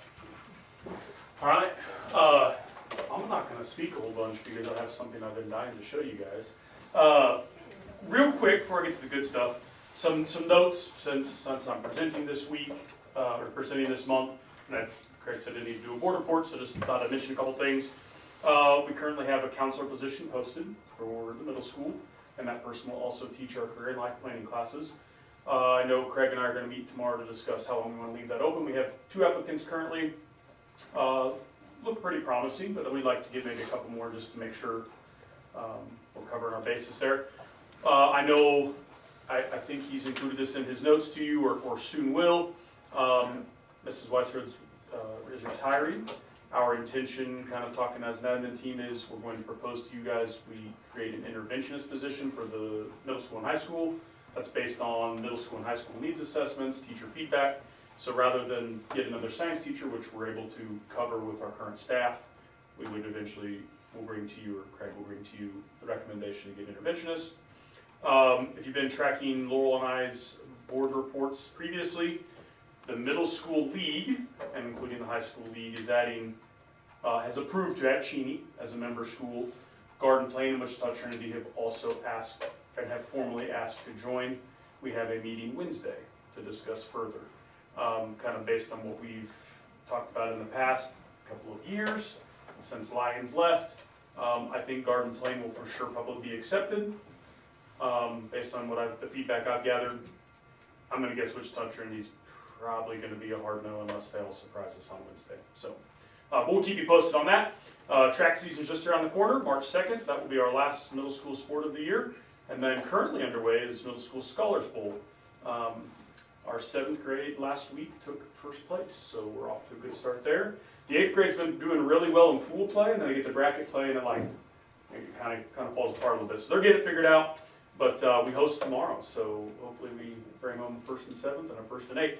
So was brainstorming what I wanted to present to you guys about with my staff, and they said, you know, we're always talking about the good, we're always talking about the bad, we're always presenting data, we're always presenting, state stuff, state data, FASPERS data. They said, mix it up, do something different. So today, I'm going to kind of give you a day in the life of a middle school student and what the 7th graders doing and what an 8th grader's doing. Before you play that, let me read real quick. So our kids are required to obviously take the core subjects, math, science, language arts, social studies. We also require a semester of writing, and we require a semester of PE. But then they have up to 16 electives to choose from in the other class periods they have. So to kind of give you a little snapshot real quick here before we play this video here. A 7th grade student, I just kind of picked a random student in their class periods. They may start their day with ELA. That would include, in 7th grade, what they've been working on. They've been working on analogies, sentence types, and word usage. And they're currently reading the Cask of Montebello. So they're doing that in ELA. And math, their second hour, they may be learning about probability through guided practice and obviously having homework and then having an exit ticket. An exit ticket would be like, before you can leave my class, you have to answer X number of questions and turn it into me. In science, they're currently learning about genetics. And I know that they've had some pretty cool labs recently about genetics.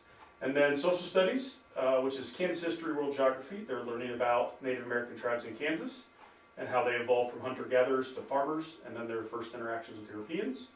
And then in our writing class, students are working on narrative writing, and they've been working on how dialogue and body language can show a character emotions, motivations, and relationships. An 8th grade student is currently working on, in math, finishing up, they're doing a math pilot for the new curriculum. Students are learning about angles, triangles, and Pythagorean theorem. An ELA student in 8th grade would be learning about, they're reading the book Giver, and then they're comparing and contrasting how the daily lives of the characters in the book in a utopian society compared to daily lives of Americans now. And then in science, students are learning about potential and kinetic energy. And then in U.S. history, students are finishing a unit over launching a nation and identifying the impact the first 3 presidents had and the example they set for the others. And then a couple other things going on in our hallway I wanted to share. Robotics, man, I wish you guys were always invited to my building. They built some pretty cool robots in there.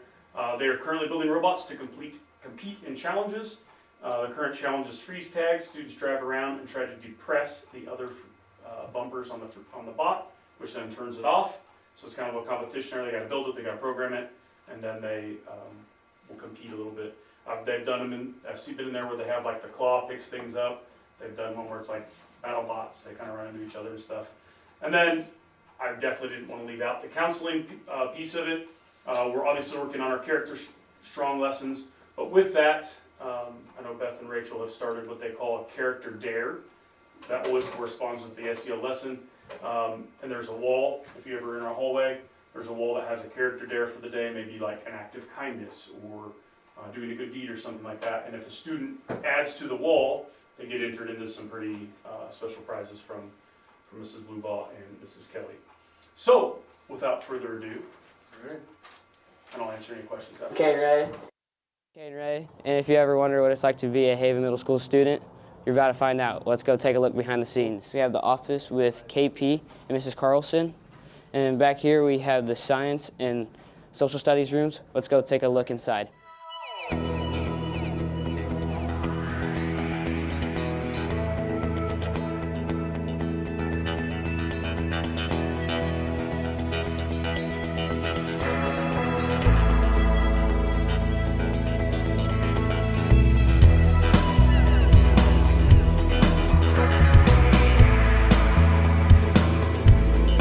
We have the counselor's office and the ELA and math.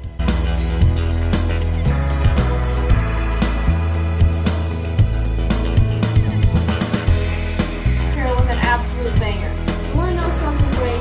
Stanford, use Stanford. If you don't like Stanford, I got some words for you. We have the library. Let's go take a look.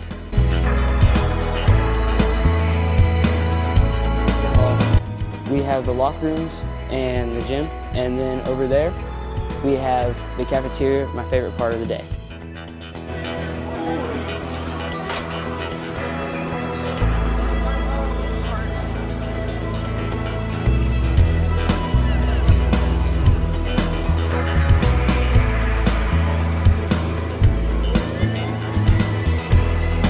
Go take a look at some of our electives.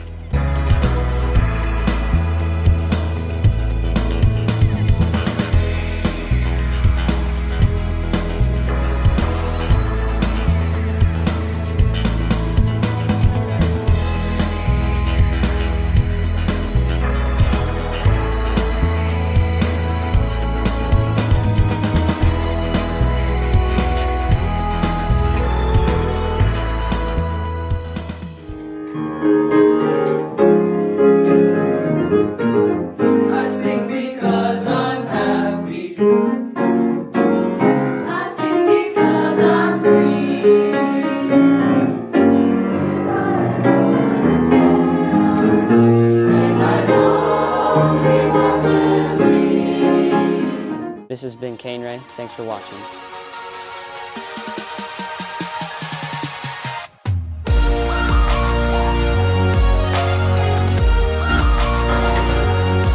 That was done by middle school students, filmed and edited in one of Mr. Miller's class, digital media. So, thank you guys. Appreciate it. Any questions? Okay. 10,000 bonus points for Yep. I think you're back up again. Oh, yeah. Yeah, just to kind of show this year, this month, 2 years ago, is when we initially started or had the conversation to do the cooperative agreement with golf.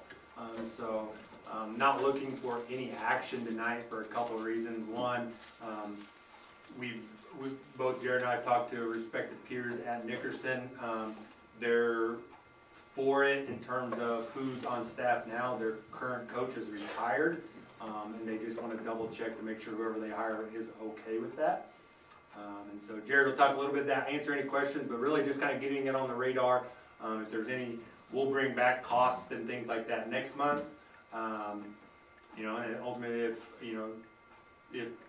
we want to continue to pursue a cooperative agreement, or if we want to look at the option of adding the program here, just under Haven, or get rid of the program as a whole. So, kind of answer any questions, or if there's anything the board would like to make sure that we're bringing back, we want to make sure that we get you all the needed information. I'll go from there. Yeah, I will say, I called my counterpart in Nickerson. The teacher that coaches for them is retiring at the end of this year, and I believe that includes coaching. His concern, especially for girls golf, is their numbers are just as low as ours. We had 2 out this year, and I think they had 3. And then collectively, between the 2 of us, we took 3 kids to regionals that we felt had even a competitive chance to do it. So girls golf numbers are very, very low. And one of our girls was a senior this year, so she's obviously not going to be returning next year. So that will leave us with 1. I've had a couple kids since then inquire with me about it, but we're in February and August is a long ways away in terms of those kids changing their minds and everything. We did not have a coach. We had it posted. I talked to a couple people individually that I thought might be interested in it. Never had any takers. So we had to hire 2 grade school teachers using that golf stipend, and they took turns driving those golfers to and from events and to and from practice every day. So, I mean, that stipend was still used, but in terms of helping coach, it really fell on the Nickerson coach to do that. I would say if we had larger numbers, we definitely want to coach. We currently don't have a boys coach. He resigned at the end of last year, and so we're currently have a boys opening. We had 6 out last year. I'm anticipating, I believe all of them were, none of them were seniors last year, so I'm anticipating at least 6 more this year. I plan to meet with them the next week or 2 to get a better idea of how many are going to go out. But again, we don't have a coach yet, so I don't know if that's going to look like hiring a teacher or 2 again to transport them back and forth. I guess if you know any golf coaches or anyone that's interested, certainly send them my way. I would love, we'd love to get them in for an interview and see if they're truly willing to take that on. Yeah, that's kind of where we're at on it. I know Mr. Adikavich had asked me to put together like a sub-report. In other words, how many minutes those 2 grade school teachers were gone transporting those students, because that's an added cost. We had to buy subs for them on the days they were gone they were never gone for practice, but on days that they were gone for meets and stuff, taking those kids, or sometimes their meet started at 10 a.m. On a school day, so that means they're getting an all-day sub. And so kind of having a little bit of an added cost there that I know I'm currently working on that he's asked me to do. I just don't know that having 2 and 6 kids out for a sport is sustainable, but that's certainly up to you guys. Is there a reason why you can't have 1 coach for boys and girls? That would be ideal, but it's two separate seasons. Girls are in girls are in the fall, boys are in the spring. That makes sense. I mean, I'd love to have one that did both, but I mean, just again, finding that one person has proved challenging. It did take a lot of time out, that person's. Yeah. I mean, just during the day. Yeah. I mean, they were long. They Yeah. were very long. Golf days. meets are long, and Keisha has a rule that if you do not have a coach, well, Keisha has 2 rules. If you don't have a coach, an administrator has to take them to postseason, so I took them to regional golf. 1 fell just short of state. And then, because we're in a cooperative agreement, when you get to postseason, Haven and Nickerson are separate. We're no longer in a co-op. So I went, my knowledge is very limited. I own golf clubs. I hit the golf ball, but I don't tend to keep score when I play. So kind of tells you my ability level there. So yeah, that's where we're at on it. Any other questions? That's a good question. I'm glad you asked that. Any information you want to make sure? I mean, we'll present the good, bad, and the ugly, kind of what we saw the last couple of years, and allow you guys to. We may not be ready to say yes, Nickerson is in a place to enter this, but going into that, knowing that could be the plan. And again, I'll just add, and this was from their AD perspective. I don't know if you got a different perspective, but the AD had some concerns about, will they be able to hire a coach? Because if that guy does, I know for sure he's retiring from teaching. I'm almost certain he's also retiring. And he wouldn't be able to coach in the fall, just because of capers, if that's true. I mean, if they don't have a coach, his perspective was we probably wouldn't have the program until we had a coach. So that really puts a kink in the cooperative agreement. So I do. Oh, sorry. Doesn't Keisha allow, like, if we don't offer it, then they can go to another school and do it? I feel like somebody has told me that Hutch Trinity kids were going to Bueller for golf because Hutch Trinity didn't offer it. How does that work? That's what we're doing. Is that cooperative? Yeah. Is that how Yeah. they set it up? Okay, Yeah. so, okay. And that also, if you live in a district, so the way that works is Hutch Trinity's in, they don't have district boundaries. They're part of the school. Yeah. So, because they live in the boundaries of Hutch, they're able to go do that. So, Yeah, then we factored in like where they practice. Yeah. As far as who we were gonna join with, you know, and figure to make most and I haven't been out there in a long time, but unless Haven changes their greens from sand greens to actual greens, there's, that would be, are they? This is the last year's same. Well, yeah, I was just gonna say, it'd be really challenging for us if we field our own team to practice out there. Like, we'd have to travel somewhere. A couple of the golf kids has asked me, well, if Nickerson were to have it, who else could we cooperative agreement with? A lot of schools aren't in favor of those, for various reasons, whether they've been burned in the past or just the challenges of sharing costs and logistics and things like that, so. I do like the opportunity that it gives our kids, it gives them another, I will say, definitely one girl benefited because she had gone out for things in the past, another had gone out for other things in the past. So, you know, kind of gives a couple of the boys that went out, it was something, they had not gone out for a sport before, and that was something that gives them an avenue to go out for something. But 2 and 6 is, that's really the numbers in my opinion, so. Did you check with Pretty Prairie? I have not. They were not interested in entering because that would bump them up classification. Yeah, that's also true. It gets you bumped in the classification. We did. I forgot, sorry. Yeah, Adam did some of the legwork on that previously, so. And Holsted didn't want because they had too many kids already out, which I mean, I'm sure our 2 kids will. Yeah, they were not interested. Yeah, they were not interested. But you said girls are in the fall, boys are in the Yep. spring. Yep. Sorry. Any other questions for Mr. Kilpatrick? Thank you, sir. Okay, you need me for the last one? No, I don't think so. Like I said, just on that, can't say we'll be bringing or asking for action next month. There just may be some more information and then kind of a stall until we see what Nickerson's doing, if that's the direction we go. So, thank you. Okay, number 8, considering of adding an assistant track coach. Yeah, so I put in my update, kind of able to circle back to this. We're approaching track season. And I'm a big believer in this, that we have coaches that believe and push for all middle school kids should go out for track. I believe that. I think it is a good thing for our kids to do, and our kids have done that. And so our total track numbers, high school and middle school, have the last 2 years have pushed right at 100. That's a large group. We've got great coaches, but also I think what they see is some nights we have a middle school meet, a JV meet, and a varsity meet. And it's just not enough people to go in every direction, but then also help with that number of kids on a daily basis.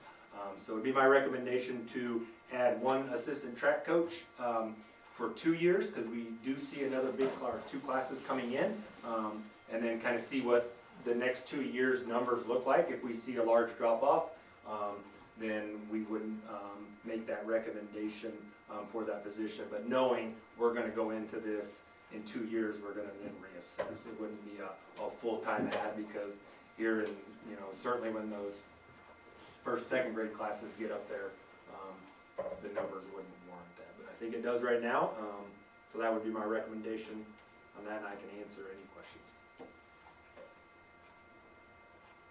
Chris, do you have any? I mean, I'm for it. My daughter's out. I've seen the numbers. I've seen the logistical issues. I mean, I think it's needed, and I think it's good that the program's growing. Do we just have 2 track coaches right now? 5 total, like this, but they kind of work with everybody. We have kind of more position type coaches. It kind of depends. Yeah, if you've been out there, I mean, we have 1 throwing coach. Well, there's 2 shot put rings, there's 2 discus rings, there's javelin, for 1 person, and those are all dangerous. For 1 person to be spread between all of those. I say we have 1. We have 1 that's their whole job, but then like another, obviously the head coaches and whatnot go around to all the events. But I mean, just when you go to a track meet, it's so spread out. There's so many things to watch all at one time, and just to do our kids a good service, I think it's needed. So we're adding another Yes. Assistant coach. And we're, just to put it in perspective, we're way behind league and area schools in terms of ratio to kids to coaches.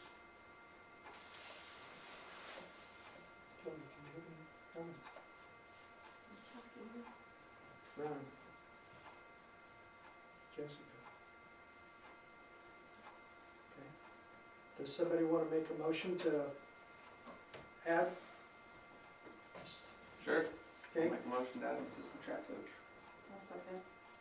Chris is first, and Nicole second. All in favor, raise your right hand. 6-0.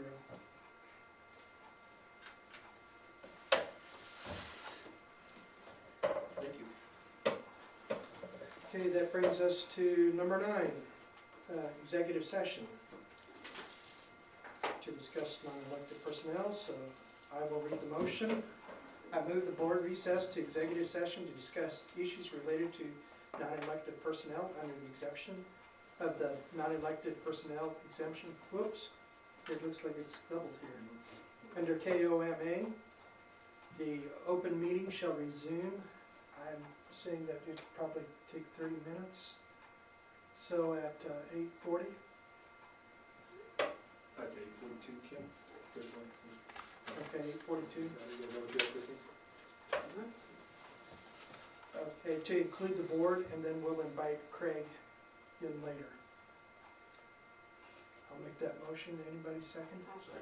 Ron, second. All in favor? 6-0. You guys okay with going back downstairs? Yep.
Motion to extend for 15 minutes, or let's make it to 9 o'clock, And that's to bring Craig down, right? and then bring Craig down here in a little bit.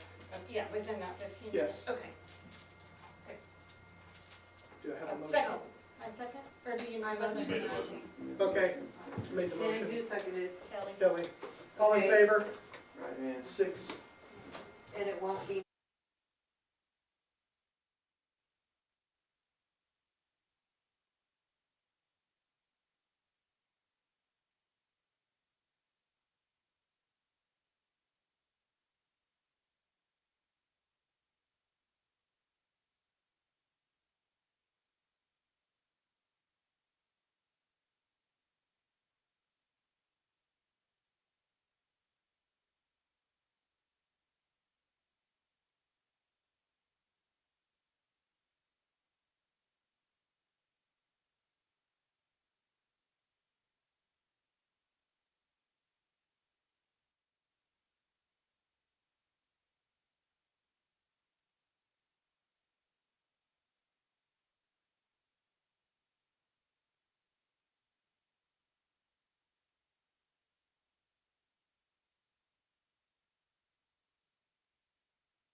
All in favor? 6-0. Is this one including grade right now? Yes. Okay, Sorry. so it'll be 907. Okay.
10, 15, 15?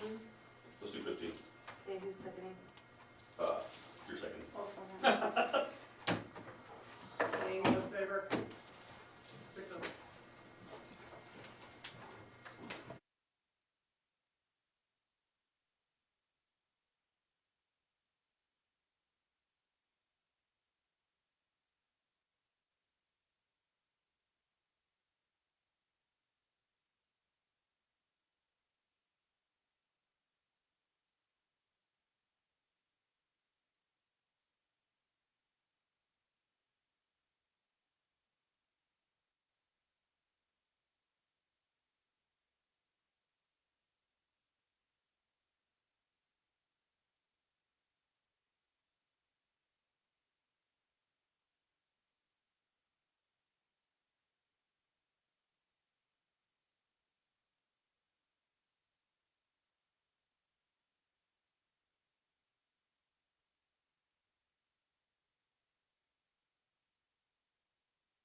Okay, oh, wait a minute here, I checked the wrong one. So Okay. oh, sorry, go ahead, sorry. I was just gonna say, I think we combined the executive sessions. We were gonna do the public. The second executive session's totally separate. Oh, okay, sorry, okay, my bad. Sorry. Really good. Oh. Speaking out of turn. Okay, I need a motion to accept the superintendent's evaluation as we discussed it downstairs in executive session. Just need a motion, then we'll take a second. Make a motion to accept the superintendent evaluation. Second. And Ron second. I don't know if I'm supposed to write this down, but anyway, I do. Okay, everybody opposed, or for? It's like it's been a long night. Oh my, sorry guys. 6-0. Okay, we do have another executive session for non-elected personnel. Craig, what do you need? About 10 minutes is what we talked about, but we Okay, can that's certainly extend that. I can say what I need to, it just depends if there's more questions. Okay, okay, cool. I move that the board recess to executive session to discuss issues related to non-elected personnel under the exemption of the non-elected personnel exemption under KOMA. The open meeting shall resume. Let's go 10 minutes. So it would be 9:38.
it's 9:38, the meeting will resume.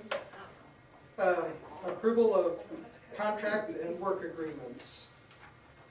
Work agreements is Malaya Hill, Little Learners. Is that the only one? That is the only. So we'll need a motion. I'll second.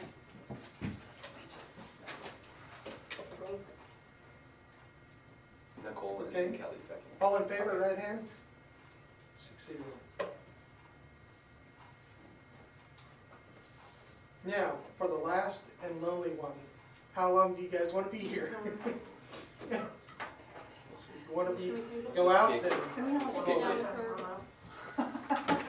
Do we need a motion to push that off or just say we'll? No, they just work on it. I mean, Okay. the work is. I'm sort of seeing around the table. Yeah. Adios. Yeah. Okay. RCE report. Yeah. Man, it's been a while since I've been to that. They renewed contracts. I think their team's staying together. You know, as far as, yeah, they're struggling to hire. They interviewed 20, 25, 30 people. They'll get people through and then they leave for another job. It's been frustrating for them. That's really about it. But they're, I mean, I think his name's Zachary. He's interviewing people like a madman. So anyway, they're doing the best they can. They're in enough cycle of applicants. There are times when it's. Yeah, they apply, so. they are at least having people they can interview. So that's all. Yeah. You're up. Yeah, a couple things. One, just congrats to the Morrisons. Brady and his wife welcomed their baby yesterday. Madeline James Morrison. So added to the Wildcat family. I do have a question. I had shared the calendar out, that option one. We've got DLT on Wednesday that will work on drafting or creating, you know, an option 2 for staff to vote on. I just want to collect if there's anything from the board that you would like to make sure gets put into the calendar. It's a weird year. Easter's at the end of March. You know, it's like 2 weeks or a week after we come out from spring break, and so kind of have some discussions with DLT, like that makes for a long April and May without any days off in there. So those kinds of things, but anything in terms of big things that you want to make sure, you know, the 2 options, it gets really hard unless you really have one they're so opposite. Normally it's that week at Thanksgiving is really the big thing, and that kind of will adjust start end times. You know, we had adjusted starting a little later this past year, and I just corresponded those dates. And if there's anything you guys would like me to take to that group to work into the calendar. I think they're gonna come to you about the draft team, just as far as their banquets and things like that, when they're doing their banquets. Yes, we want to make sure we all get them on there. Yeah, Absolutely. so they're gonna. Yeah, and that would be, calendar would be more just hard dates. Those kinds of things would then, we want to get added as soon as possible, so as soon as they have them. So they're supposed to talk to you about. Just, yep, absolutely. And then we will make sure we're not double booking. Yes. Absolutely, I appreciate that. If you have those things, you can also email them to me, and what I said, hopefully, plan is out of DLT to have those 2 options and bring something for you guys to approve in March. That process has been, we create the 2 options, send it out to staff, everybody gets a vote, and that's the one we present for approval. Mine's just a little bitty request, but I know when I first moved here, collaboration days, kids don't have school, right? Collaboration days would be PD days, yes, they're called something different, but yes. Yeah, so I didn't understand for like probably a good year and a half that those were days the kids don't have school, so maybe incorporating something like no students or something on there. Absolutely, That way absolutely. it's Yep, no, that's clear an for easy people. fix. A year and a half when your kid was home, I'll say kids didn't define. I knew my kids. Then the last thing I have is, if you mark your calendars, Ed Foundation dinner auction is April 11th at Sand Hills Event Center. The foundation offers complimentary tickets to board members, so I'll get that in my update and be able to get those to you. It's a fun event. Come and sponsor. The foundation has really done a good job of then turning around and pouring that money back into our schools and our staff with their gift cards. They paid for the speaker to come in this afternoon for staff tonight and then all day tomorrow. They cover the whole cost there. They do the grants. They sponsor some games where our kids can come in for free. So it's just a good way to sponsor that. It's just a fun event. And I'll put that in Monday. Is that at 6? 6 o'clock, yes. 6 o'clock when? Sorry. April 11th, yep. So how does that work? Sorry. No question. How does it work if more than 4 board members? Just don't talk about board stuff. So you can't talk about board stuff when Correct. you're at a school function. You can all be there just like a ball game. Okay. Just, Well, you yeah, but at a know. ball game you don't talk about school stuff. You're at like a school Oh, no, you just foundation know day, like- board type Okay. action. Those, yeah. That's Right, there's no action. I just No, didn't know, this is, like- yeah, no. This is just, there's a happy hour, we have games, we do a live auction and dinner, and then a silent Yeah. auction. And so it's just a fun event, and, yeah, no action from you guys, it's just. Right. Absolutely. That's all I got. I'm good. Good. Good. Board report. I'm good. Can I add to I just want to, do you all receive the KASB? I know some of you guys signed up for some trainings. Do you guys get all those? If, good. If there are anything that you see that comes across there that interests you, just let us know. We do have money budgeted into, PD for those things, and so the opportunity there. I know some of you have done that, but just let us know and we'll get you signed up. Most of them don't cost anything because we're part of that organization, but some of them they do. It just kind of depends. Okay, next meeting, March 10th, 2026. 2026. It's March 9th, I think we're corrected on all the other ones. That's not, I didn't even look. Okay, adjournment now. Can you do it? Yeah, I'm in your spot. So. Second. First. Okay, first thing, all in favor? Adios.